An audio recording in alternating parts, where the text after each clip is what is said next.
আমরা আজকে এক দফার দাবিতে আজকে এখানে হাজির হয়েছি।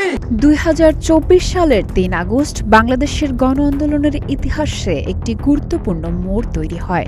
চলমান সহিংসতা, প্রাণহানির মধ্যে তৎকালীন প্রধানমন্ত্রী শেখ হাসিনা আন্দোলনরত শিক্ষার্থীদের সঙ্গে সংলাপের জন্য গণভবনের দরজা খোলা রাখার ঘোষণা দেন। তবে বৈষম্য বিরোধী ছাত্র আন্দোলনের নেতারা সেই আহ্বান প্রত্যাখ্যান করে কেন্দ্রীয় শহীদ মিনারের বিশাল সমাবেশ থেকে সরকারের পদত্যাগের এক দফা দাবি ঘোষণা করেন। বিকেল 5টার দিকে আন্দোলনের অন্যতম সমন্বয়কারী নাহিদ ইসলাম হাজারো মানুষের উপস্থিতিতে সরকারের পদত্যাগ, আন্দোলন চলাকালে সংঘটিত হত্যা ও অপহরণের বিচার এবং ভবিষ্যতে স্বৈরাচারী শাসনের পুনরাবৃত্তি রোধে নতুন রাজনৈতিক ব্যবস্থা প্রতিষ্ঠার অঙ্গীকার ব্যক্ত করেন।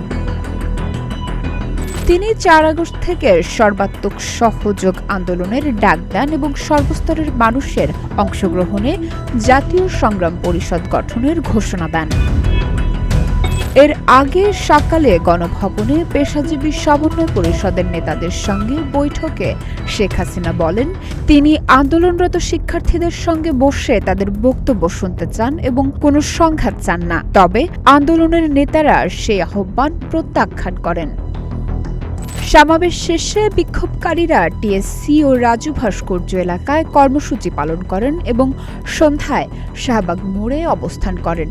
একই দিন আন্দোলনের আরেক সমন্বয়কারী আসিফ মাহমুদ সজীব ভূঁইয়া সর্বাত্মক অসহযোগ কর্মসূচির অংশ হিসেবে 15 দফা নির্দেশনা ঘোষণা করেন।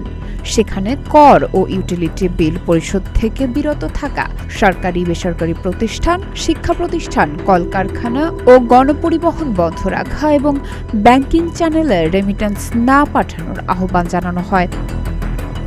সকাল থেকে বৃষ্টি উপেক্ষা করে হাজারো মানুষ জাতীয় পতাকা, ব্যানার ও প্ল্যাকার্ড হাতে কেন্দ্রীয় শহীদ মিনারে জড়ো হন।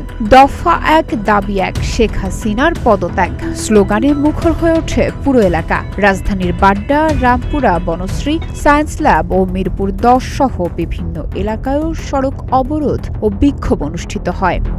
একই সময়ে আন্দোলন দেশের বিভিন্ন জেলায় ছড়িয়ে পড়ে। যাত্রাবাড়ী, সাভার, সিলেট, কুমিল্লা, ফরিদপুর, টাঙ্গাইল, জামালপুর, রাজশাহী, বগুড়া ও গাজীপুর সহ বিভিন্ন স্থানে সংঘর্ষ, হামলা ও হতাহতের ঘটনা ঘটে।